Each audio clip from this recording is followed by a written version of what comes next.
In this video I'm going to build on the previous step of labeling the openings in the reference ECO database, and we'll show how to customize it to fit your own preferences and your own opening tastes. So we had gone through the first major responses for white to E5 for black, and I labeled some odd lines that white could throw at us, and we got as far as the bishop's opening, I believe. So we got through the first 4 ECO indexes. So now we can search for everything that we labeled so far, and these are the starting moves. We could now build a little tree out of this if we want to. For example, now we can do in ChessBase, we can do this, and we have some basic tree. It looks pretty short, but so it's not very interesting, but we don't really need to do this. Instead, what we're going to do is we're going to make a new database, and I'll open this database already here. I made it in advance. It's empty for now. Now we're gonna go back to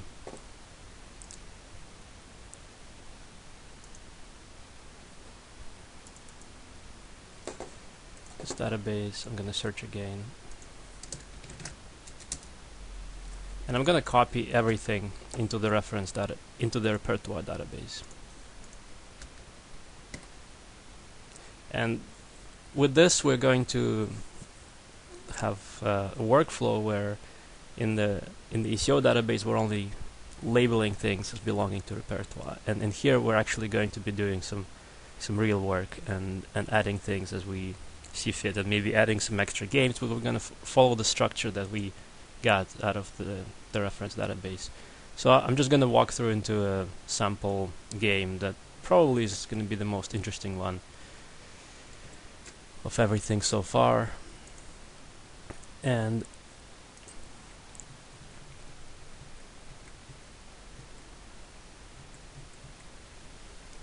this is the starting position. Here we're going to decide how would we feel about playing this for the black side. Do we need any more opening knowledge? Whether what the reference database gave us is actually a good starting point, whether there are any extra interesting lines that white can throw at us. So to do this, I suggest you can do a reference search, for example. So here I have a large database of unannotated games that is a couple of years old. The search takes some time, and this immediately shows me that while the reference database was pointing me in the good direction, it doesn't really give me all the sharpest lines. And here I'm going to start customizing it. I'm going to say, well, bishop g3 is played more often, so I'm going to promote this, and I'm going to explore all the things that black might play here. I'm going to decide what am I going to play in response to white's queen g3, which is, starting to make things kind of sharp and aggressive. And there's hundreds of games played here, and black has this idea of sacrificing temporarily the exchange, and then the idea is that if white takes, which he usually doesn't, then this works out pretty good for black, I imagine, because of this. No games found, but maybe I was wrong. Maybe here black plays something else, so we're going to search. Well, I guess white has never really even played this line, which kind of makes sense. It doesn't show up in this database. Maybe in a different database this would show up. But regardless, we're going to make this the main line here, and we're going to analyze what black plays here, and things get again pretty specific, pretty sharp moves. White has a rook, black has the rook out on e4. That's not clear what we're going to do with black. Plays some tempo moves, and I suppose here white might claim some compensation. But we see that the score is still pretty good, because the score shows for white, and white doesn't really have 40% for white isn't a good score, so we know that we're kind of safe here. We have an extra pawn, and white's attack doesn't really amount to much. Maybe just review a few more moves. and we see that with either d5 or d6 black is doing well. We could decide which move we like more and go from here. Maybe it makes sense to cover up e4 with d5.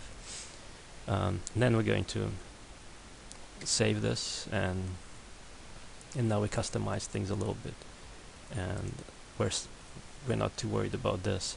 In most lines we're going to have to customize. Just these lines are the ones that I put that are not very sharp and theoretical, but say like this line does require some basic additional information. This is just all the reference database gave us is just the knowledge that this is a line to consider, that something that white could play against us, and here it's up to us really to customize it. But the starting point that we got out of the Encyclopedia of Chess Openings file is quite helpful. And I want to be clear again that this is what we have here as a starting point isn't the actual Encyclopedia of Chess Openings. This is just somebody has followed the pattern set up in the Encyclopedia of Chess Openings and lay out the basic openings with their names to match that structure, and that's all it really is to it. The actual Encyclopedia of Chess Openings is something you would buy from the Chess Informant, and that may be a better starting point. So while this workflow is using ChessBase and trying to show all the specific steps, you really could do this in any chess database. In Skid and Chess Assistant, I would basically do the same. I would download eco.pgn file, maybe convert it to the custom format. Then I would label the openings that I'm interested in with as something that I want to study, and as something that belongs either to my white or black repertoire, and go from there and customize it, like move it to a different database and start to customize it, just based on the tools that the software provides. There's no particular need to use ChessBase here. And as we go further, we might be adding more games here, like labeling them the same way as Black Theory, E5 Rep, and then move them to the database that contains only the things that we already labeled. Then in ChessBase you would have a way to go to properties and set this as repertoire database, and then when we look at our own games, we could then search for things that belong in repertoire. Here you really are just up to using the normal ChessBase workflows, but these series showed you how to save some time and give you an idea of what you do need and do not need to have in your database of your chess openings. I hope that was helpful and not too confusing. This workflow is something I had been using for a while, and it's worked well for me. It gave me some familiar steps that every time I study a new opening I can easily follow, and without thinking. Like once you get used to it, it starts to help you instead of distracting you, and it makes it frees up your mind to focus on actually studying the opening and not worrying about the technicalities of where do I save this analysis, which database do I keep it in. All the black theory, the white theory, all the repertoires would go into it, would be tagged in this original unannotated database, and they all get moved into a database that has deeper analysis. In this database you can add your own games, you can add your own comments, but this database you keep relatively small, and you just use this original database just for labeling, for visually seeing what belongs into your openings and what doesn't, and so on. Anyway, I hope that was helpful.